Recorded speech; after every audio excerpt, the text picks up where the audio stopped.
Tom stood quietly in front of the station director's desk. The lights above flickered slightly, as they often did in the older part of the space station. The director, a tall woman with cold eyes, didn't even look up from her screen. "You're being let go," she said flatly. Tom didn't ask why. He didn't argue or raise his voice. He just nodded, picked up his small tool bag, and walked out of the office. The hallway outside felt colder than before. Maybe it was the air system, or maybe it was just the way people looked at him now, like he didn't belong here anymore. Tom had worked on Jupiter Station 9 for nearly 12 years. He fixed things no one else wanted to touch. Heating ducts, waste processors, old wiring hidden behind heavy wall panels. His work kept the station alive in ways few people noticed. But today, he was just another man without a badge. He walked slowly through the long corridor toward the lower decks, where his room was. His steps were heavy, but his face stayed calm. He passed bright posters talking about station unity and "Together we thrive." He didn't smile. He knew better. As he reached the metal stairs leading down to Deck 6, he heard laughter. A group of 5 young men leaned against the wall near the stairwell. They wore clean jackets with shining badges, symbols of wealthy families who paid for their place on the station. They were the kind of people who never cleaned up after themselves, never said thank you, and never had to fix a broken water line. Tom knew them by face, not by name. He avoided people like them. "Hey," one of them said as Tom passed. "You're that janitor guy, right?" Tom didn't answer. He kept walking. Wait, another said, stepping in front of him. "Where's the rush, old man? Didn't you just get fired?" The others laughed. Tom stopped. He looked at them calmly. "Yes," he said simply. "Oh, come on," the tallest one said, grinning. "Don't be like that. You've got all the time in the world now. Want to show us how to clean a toilet the proper way?" The others laughed harder. Tom said nothing. He adjusted his grip on the old tool bag. One of the boys stepped closer and knocked the bag from his hand. It hit the ground with a dull sound, the tools inside clanking together. "Oops," he said, pretending to be surprised. "My hand slipped." Tom bent down slowly, picked up the bag, and checked the tools. One of the screwdrivers had a crack now. It was his oldest one, the first tool he had brought with him when he joined the station crew. He looked at the cracked handle for a second. Then he stood up. "You shouldn't have done that," he said quietly. The tall one raised an eyebrow. "Or what?" Tom didn't answer. He just gave them one more look, turned around, and walked away. The gang stood there, laughing behind him. To them, Tom was just a quiet, harmless worker with nothing left. But behind his calm steps, something inside Tom had started to move, something old and sharp, like a machine that had been asleep for years. As he made his way to the lowest part of the station, Deck 10, the lights above dimmed slightly. Most people avoided this deck. It was filled with unused storage rooms, old systems, and things the new managers didn't even remember existed. But Tom remembered. He reached a door with a broken sign above it. "Systems access, staff only." He looked around. No cameras, no voices, only silence. Tom placed his hand on the side panel. The reader didn't light up. It hadn't worked in years. But Tom knew a different way in. He pulled out a small silver disc from his jacket and pressed it against a hidden slot below the reader. The disc clicked softly. The door opened with a hiss. Inside was darkness. He stepped in, and the door closed behind him. The room was filled with dust and silence, but Tom's eyes quickly adjusted. He walked over to the old panel and pressed a series of buttons that most workers didn't even know existed. A dim blue light came on. The screen blinked once. Then words appeared. "System, locked. User, Tom Gray, authorized. Status, sleep mode. Reactivation possible." Tom stared at the screen for a moment, then placed his hand on the console. "I didn't want to come back here," he said softly. "But they left me no choice." The screen responded. "Welcome back, Tom. Ready to continue?" He nodded slowly, yes. Somewhere deep in the systems of Jupiter Station 9, old code began to wake up. Quiet fans started spinning. Hidden doors unlocked. Experimental programs, once buried under years of silence, lit up again. Tom wasn't just a simple worker. Long ago, before things changed, he had helped design part of the station's defense systems, parts that were never fully shut down, just forgotten. He didn't want trouble, but if trouble had come to him, he would answer it. The upper levels of Jupiter Station 9 were always bright, clean, and full of people. Loud music played in cafes, and small drones carried food to customers. Life moved fast there. People laughed, traded stories, and acted like they were safe. From everything down in the lower decks, it was different. Deck 6 was where the gang liked to hang out. It had half-lit halls, abandoned storerooms, and no security cameras. Nobody important came down here. The gang used it as their playground, a place where rules didn't matter. Nox. The tall leader with sharp eyes sat on a crate, spinning, a silver ring around his finger. The others stood nearby, still laughing about what they had done to the old worker earlier that day. "Did you see his face?" said Ben, the shortest of the group. "He looked like he just lost his last coin." "He did," Knox said with a smirk. "We took it, remember?" They all laughed again. Liam, who usually stayed quiet, frowned a little. "You think maybe we went too far?" Knox rolled his eyes. "What with the janitor? Come on." "He should be thankful we even noticed him." "He said something strange," Liam added. "You shouldn't have done that." "Yeah," Knox said, standing up. "Old guys say stuff like that all the time. They want to sound serious before they cry." More laughter.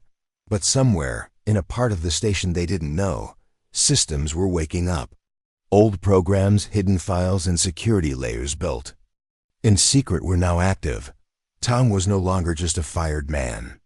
He was part of the station's hidden heart, and that heart was beating again. 2 days passed. The gang went back to their usual games, racing stolen hoverboards in the cargo, tunnels, messing with cleaning bots, and breaking into vending machines. They thought little about Tom. To them, he was gone out of sight, out of mind. But things started to change. First, it was small. Knox's wrist communicator began showing the wrong time. He reset it, but it kept changing, always 5 minutes ahead. Then, Ben found his room's door wouldn't open one morning. It was locked from the outside, even though the panel showed it was unlocked. It opened 5 minutes later on its own. Liam's drone, a small helper bot he used for fun, began following him without being told to. Its lights turned red at night, something it was never programmed to do. "Just station bugs," Knox said, waving it off. But none of them knew that Tom had tapped into the old systems. Systems that could see, hear, and quietly act without alerting main control. He had access to backdoors others didn't even know existed. He sat in silence in the dark room on Deck 10, his eyes watching the screens as the gang walked through halls. He didn't speak. He didn't smile. But he watched. He wasn't going to hurt anyone. That wasn't his way. But he would make sure they remembered. Later that week, the gang returned to the stairwell where they first met Tom. Knox leaned on the rail, smiling. "We should find him," he said. "Play another game." Ben hesitated. "We don't even know where he is. He probably left the station." Knox shook his head. "No, I heard someone saw him near the lower docks. Maybe he's still hiding out somewhere." Liam frowned again. "I think we should stop." Everyone looked at him. "Something feels wrong," Liam said. "I keep hearing strange sounds in the walls at night. My lights turn off on their own. My door doesn't respond to me sometimes." "You're scared of a janitor?" Knox said, laughing. "Come on, we run this place. He's just one man." Just then, the lights above them flickered, once, twice, then total darkness. The gang went quiet. What just happened? Ben asked nervously. Nox pulled out a small flashlight from his jacket. He turned it on, and its weak beam cut through the dark. But the hallway ahead looked different. There was a message on the wall, painted in clean, glowing lines like it was drawn by a laser, were 5 words. "You should have listened." Ben stepped back. "Okay, that's not funny." Knox tried to laugh, but it sounded weak. "It's probably just some station prank." They turned around to leave, but the hallway behind them had changed. There was no door, only more walls. Smooth metal, seamless, like the hallway had never had an exit at all. "What is this?" Liam whispered. The lights suddenly returned. The hallway was back to normal. The message was gone. They stood there in silence. Then Knox shouted, "Whoever you are, stop hiding." No answer, but in a control room below, Tom watched the feed and slowly turned off the screen. He wasn't hiding. He was warning. That night, Knox sat in his room trying to sleep. But something kept buzzing. He opened his eyes and saw his communicator blinking. A message had been sent, but there was no sender ID. He opened it. There was only a short video. It showed the gang in the hallway, from above, from a camera that shouldn't exist. It showed them laughing at Tom. It showed them knocking over his bag. It showed them pushing him. Then the video paused. And across the screen appeared one line of text: "Every action has a response." Knox stared at it for a long time. He didn't sleep that night. Tom sat quietly on a crate in the old control room. Around him, screens showed every part of the station, not the places most people saw, but the hidden ones, the air shafts, service, tunnels, and backup panels. He didn't smile. He didn't feel happy, but he knew something for sure now. They thought he was weak. They thought they could break him, but they had no idea who he really was, and soon they would learn. Tom woke up early the next morning in the dark control room of Deck 10. He didn't need much sleep. His body was old, but his mind was sharp, sharper now than it had been in years. The silence around him felt almost warm. This was his space, his zone. Nobody knew it better than him. He stood up and stretched. Small lights blinked on the nearby panels. Old equipment, once forgotten, was now alive again. Dust still covered the walls, but the power was flowing. Tom had made sure of that. He looked at the screens. He had connected his system to hidden cameras placed all over the station, most of them installed years ago, during the station's construction. No one remembered they existed. But Tom did. One screen showed Knox walking through the market area, looking tired and angry. Another showed Ben arguing with a food vendor. A third screen showed Liam sitting alone in a hallway, looking around nervously. The gang was beginning to feel the pressure. Tom didn't want to scare them too much, not yet. But he wanted them to think. He sat down at the console and began typing. Up on Deck 6, Knox was talking to the rest of the gang. "I'm telling you," he said, pacing back and forth. "Someone's messing with us." Ben crossed his arms. "You mean the janitor? How? He doesn't have access to anything." "You saw the video," Liam said quietly.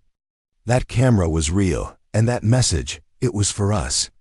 Knox turned to face them. "Fine, maybe he's smarter than we thought. Maybe he used to be more than just a janitor." Liam raised an eyebrow. "So what do we do now?" "We find out what he knows. We find where he's hiding, and we stop him." Ben hesitated. "You mean hurt him?" "No," Knox said quickly. "We don't need to hurt him. We just need to remind him who's in charge."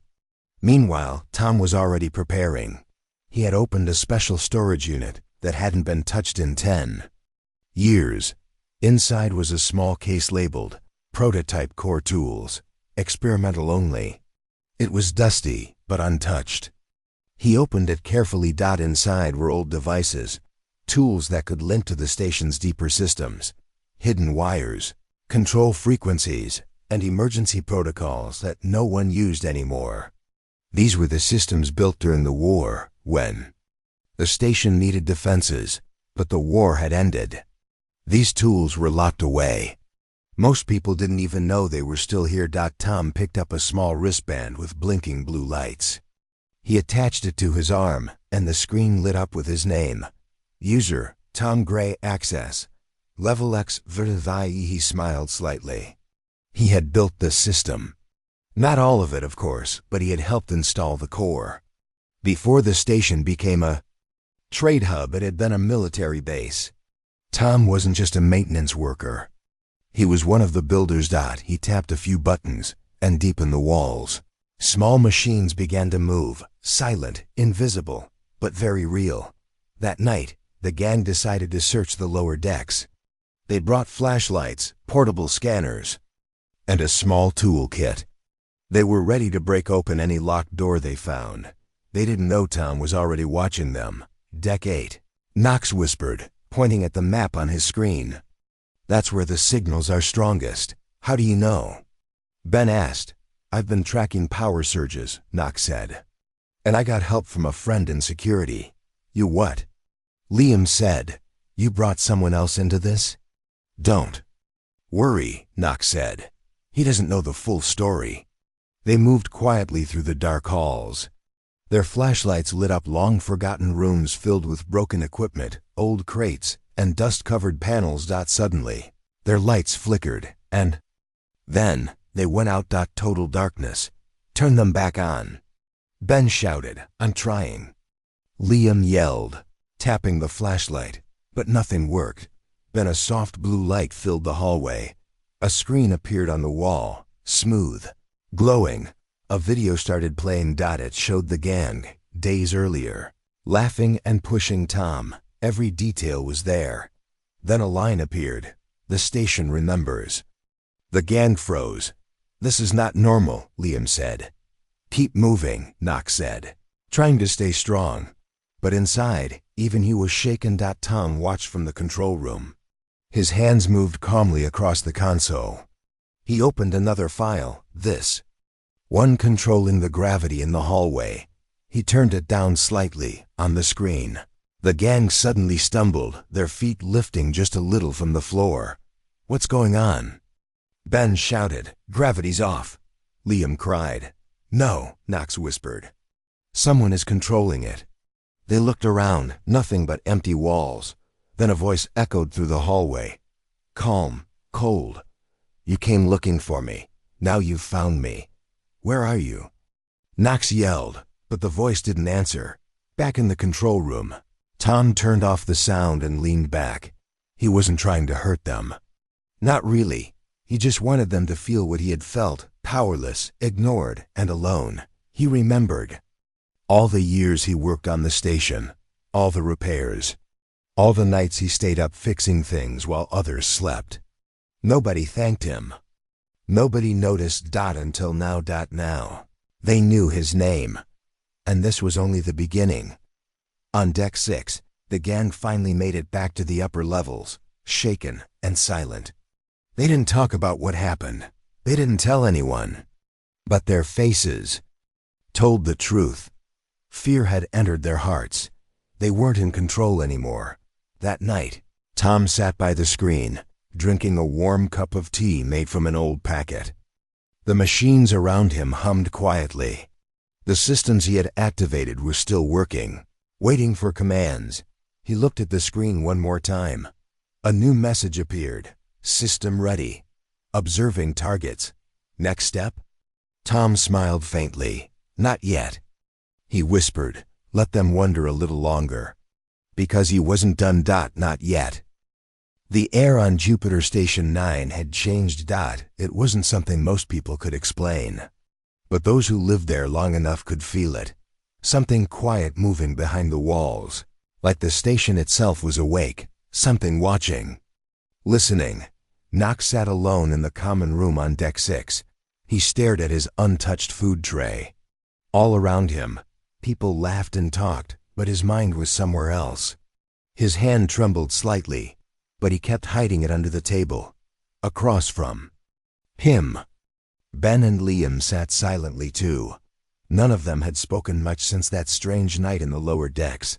the glowing message, the camera footage, the voice. It had been days, but the memory still followed them like a shadow. I checked my room again, Ben finally said. My door locked by itself last night. I couldn't open it for 30 minutes. No alarm, no warning. Then it just unlocked. Liam nodded slowly. Same here. My lights turned red at exactly midnight. Then they shut off. Knox leaned forward, speaking in a low voice. It's him, Tom. But how? He's one guy. How's he doing all this? Liam looked around nervously. Maybe he's not alone. What if he's part of something bigger? No, Knox said, shaking his head. It's just him. But he knows the station better than any of us. He was here before most of the crew we know. Before the upgrades. Before the cameras were changed. He helped build the systems we walk on every day. Ben looked down. We messed with the wrong person. Liam leaned in.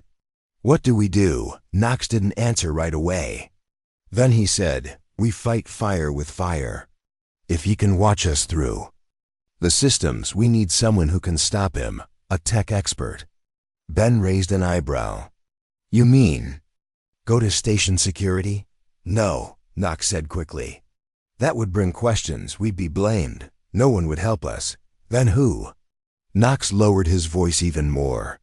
There's someone on deck 3, a hacker. Quiet guy named Milo. Keeps to himself. He's fixed systems for rich traders. If anyone can trace Tom's signals, it's him. That same evening, Tom sat in his control room on deck 10, his eyes calmly watching the screens. He saw the gang's meeting. He saw Knox talking.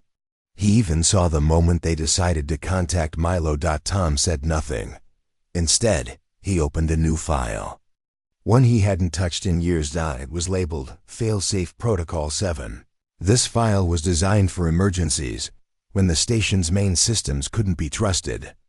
It gave control to the older hidden programs deep in the wiring. Tom didn't activate it, not yet, but he prepared it.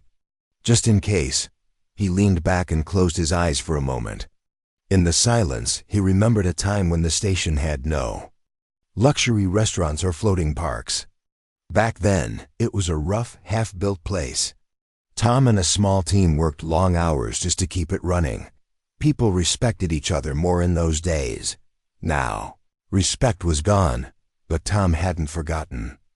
Next day, Knox met Milo on deck 3. Milo was younger than expected. Thin, quiet, and always wearing glasses that glowed faintly. His room was filled with small machines, broken robots, and wires running across the floor like vines. You want to trace a ghost? Milo asked, typing quickly. Knox nodded.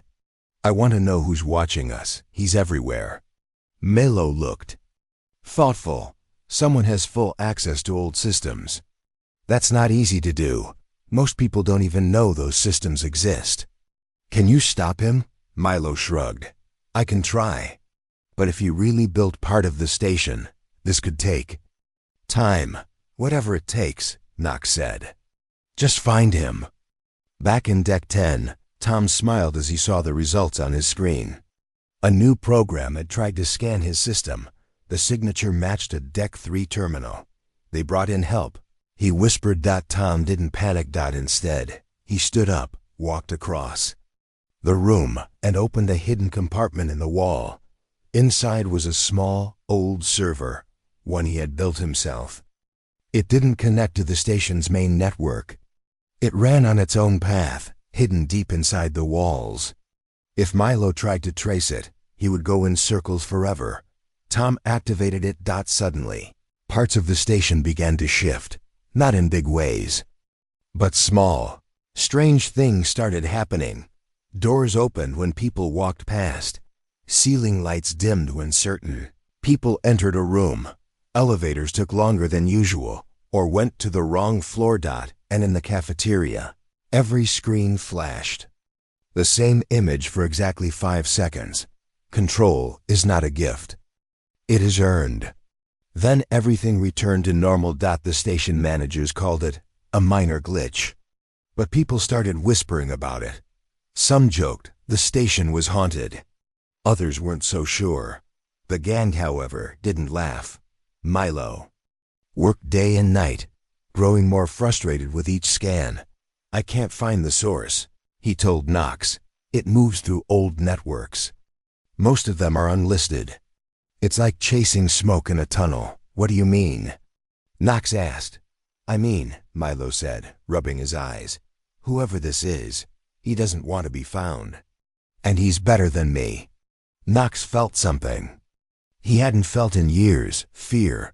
Tom sat calmly as the systems returned to standby. He didn't feel angry.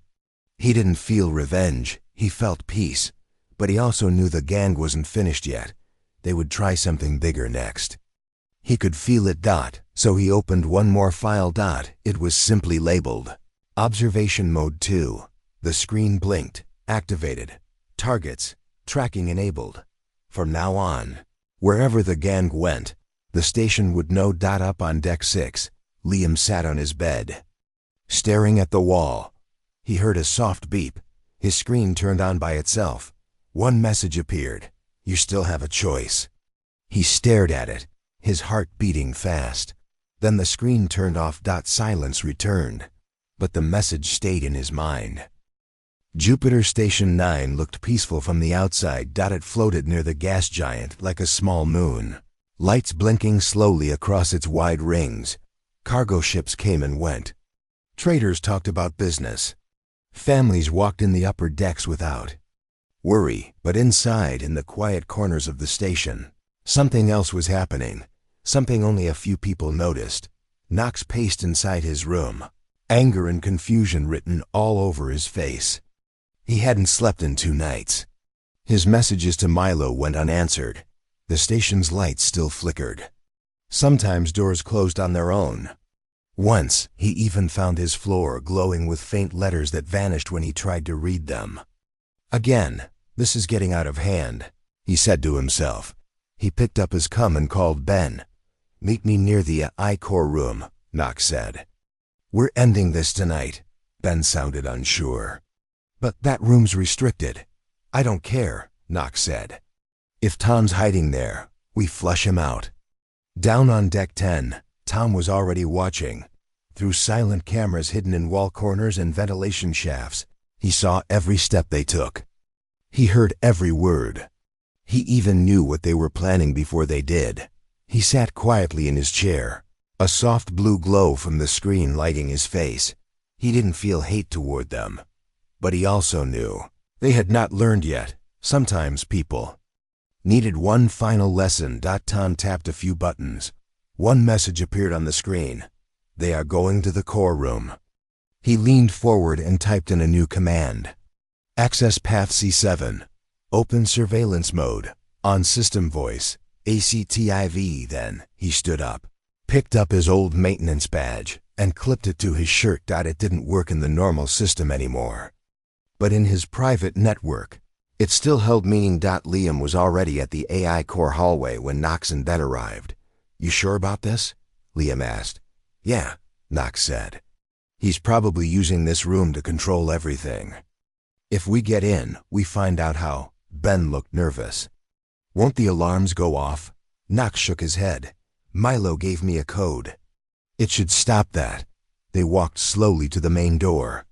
It stood tall and smooth, with a red line across the top. Under it, words glowed: "Authorized personnel only." Knox entered the code. The red line vanished. The door slid open. Darkness waited inside. No lights, no sound, just a long hallway leading into the I-Core chamber. They stepped in carefully. "Turn on your lights," Knox said. They turned on small flashlights. Thin white beams cut through the dark. The hallway felt colder than the rest of the station. The walls had a faint shine to them, almost like metal ice. As they walked, they began hearing soft sounds, clicks, whirs, faint hums in the walls. Then the lights blinked, and their flashlights flickered. "What was that?"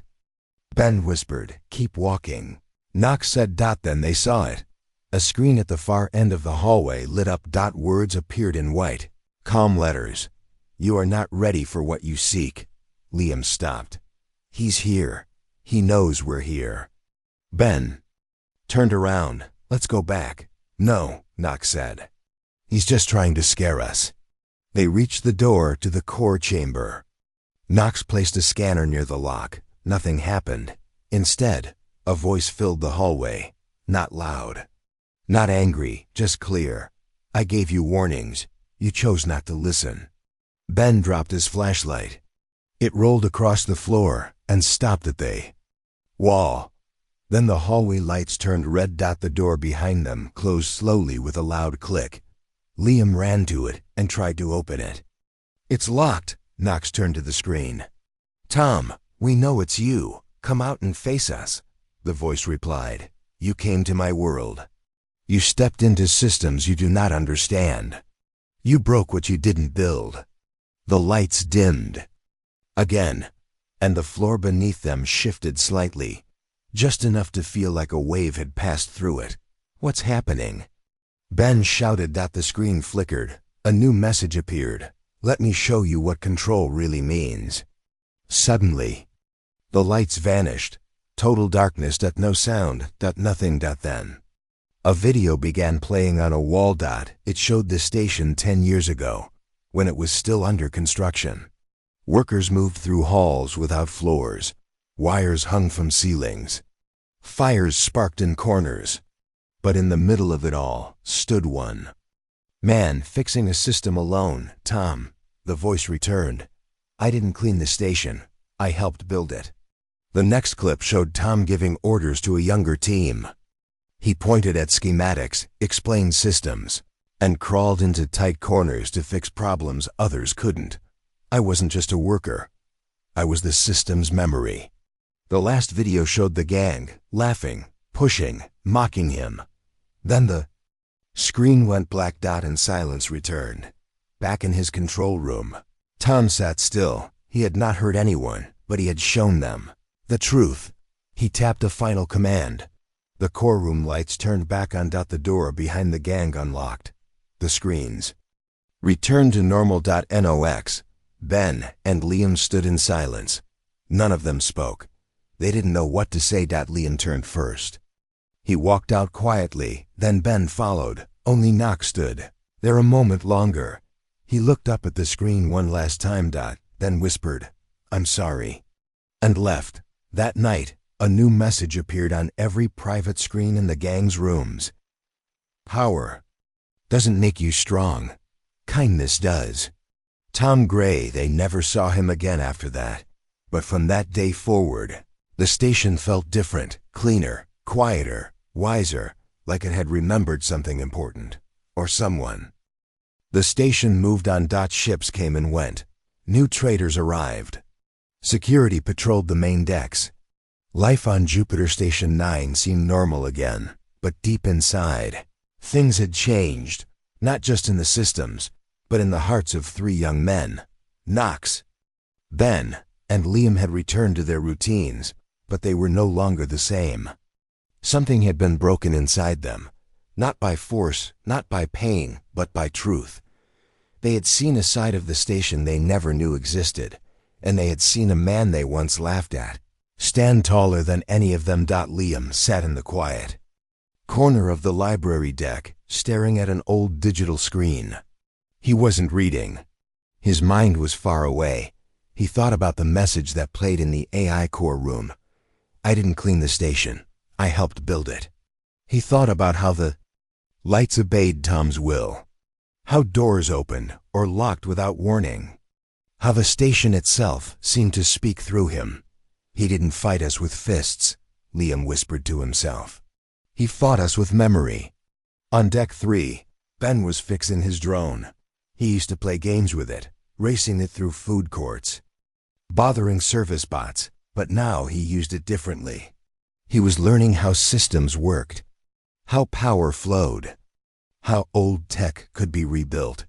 Tom's actions had awakened something in him, a sense of curiosity and responsibility. His drone beeped. Scan complete, it said. Ben looked at the readout. I understand now, he murmured. It's not about being the loudest. It's about being the most prepared. He thought of the look on Tom's face, calm, steady, never angry. A man who didn't need attention to have power. Knox, however, was not at peace. He walked alone through deck 6, where they first met Tom. The memory of pushing the old man, of laughing at his silence, played over and over in his head. He had led the group. He was the one who thought it was funny. Now, he couldn't even look in a mirror without shame. He stopped in front of the service tunnel. This was where it all started. The cracked floor tile was still there, the same one that had been kicked by accident during their prank. But now Knox noticed something else, a small metal panel on the wall. He had never seen it before. Curious, he opened it. Inside was a small plaque. Dust covered it, but he could still read the words, "Maintenance Control Panel, installed by T." Gray. Knox touched the edge of the plaque and stood still. For the first time in his life, he understood what it meant to truly respect someone. Meanwhile, on Deck 10, the old control room was quiet. Tom sat in the dark, watching the monitors. He no longer needed to send messages. He didn't need to scare them anymore. His work was almost done. The station systems were now stable. The older circuits had been repaired. The hidden networks were safe again. But more than that, the station felt balanced. The arrogance was fading. People had started noticing small things, like doors that now opened a little faster, lights that no longer flickered, vents that blew the right amount of air. Small things that Tom had fixed without being seen. That's how he liked it. Later that day, Liam came to Deck 10. He had spent hours trying to find Tom, asking quietly, following clues. And finally, he stood outside a plain door with no number. He knocked once. No reply. He knocked again. Then the door opened slowly. Tom stood there, wearing his old jacket with the same calm face. I wanted to say something, Liam said. Tom waited. "I'm sorry," Liam said, lowering his head. "We were wrong. We didn't know who you were. We didn't even care." Tom didn't speak right away. Then he nodded. "I know," he said. Liam stepped inside. The room was filled with old machines, screens, wires, and tools, but also something more. There was order. It felt like home. "You built all this?" Liam asked softly. "I repaired what others forgot," Tom said. Liam looked at the control board. "Can you teach me?" Tom raised an eyebrow. "Why?" "Because," Liam said, "I don't want to be the person I was. I want to help the station too." Tom studied him for a moment, then nodded again. "Then start by cleaning the dust," he said. Liam smiled and began. At the same time, Ben left a note on Tom's old locker. No cameras saw him. No one else noticed. But the note was simple, honest. "Thank you for showing us the right way." He didn't sign it. He didn't need to. And Knox? He did something no one expected. He walked into the office of the station's repair team manager, a short, serious woman with thick glasses. "I want to apply," Knox said. She looked at him, confused. "Apply for what?" "For a worker's position. Tech maintenance, cleaning, system support, whatever's needed." She blinked. "You're the son of a merchant chief. Why do you want to clean pipes and fix vents?" Knox paused, then said, "Because someone showed me what it means to build something real." She looked at him again, then handed him a form. "Let's see if you're serious." That night, Tom stood at the edge of the observation deck, looking out at Jupiter. The giant planet swirled with clouds of red and gold. It had watched over the station for years. Beside him, Liam stood quietly.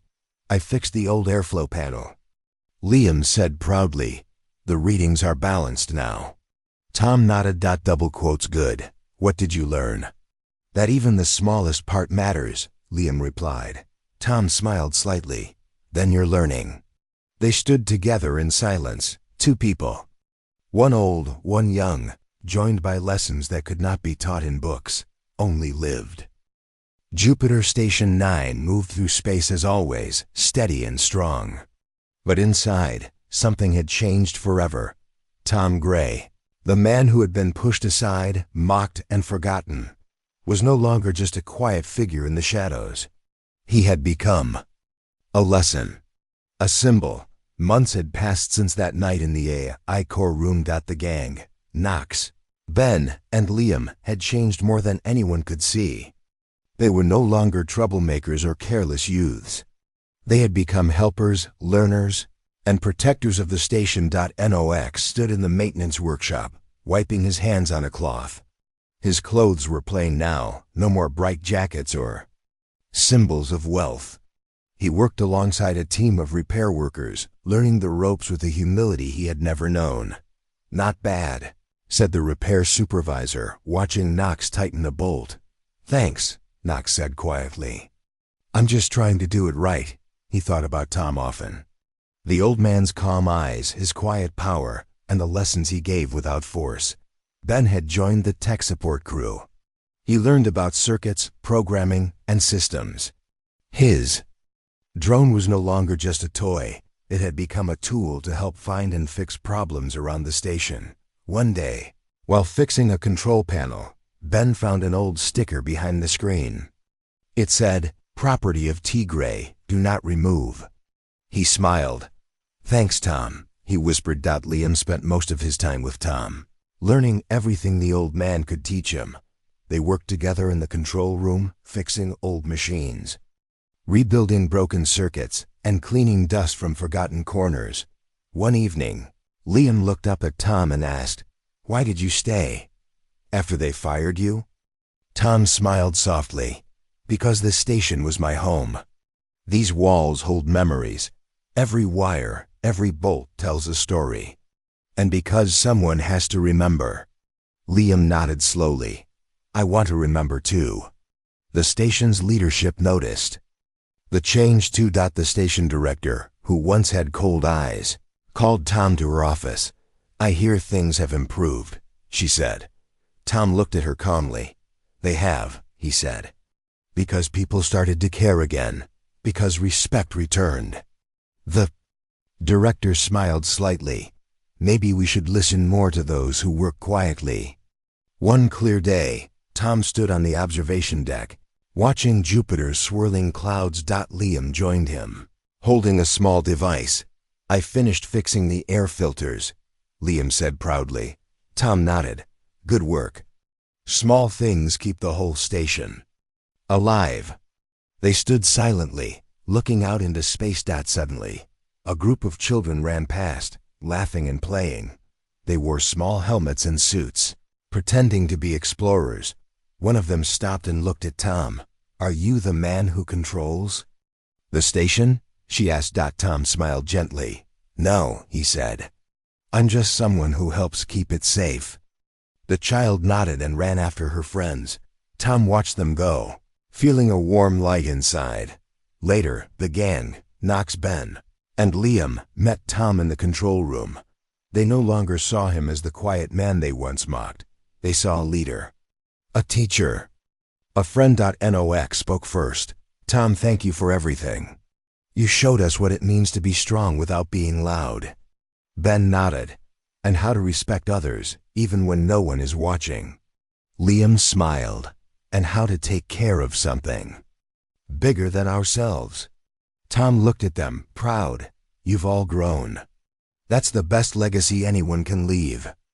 As the station hummed quietly around them, Tom felt a deep peace. He had faced darkness with calm. He had answered anger with wisdom. And he had shown that strength is not in power alone, but in respect, patience, and kindness.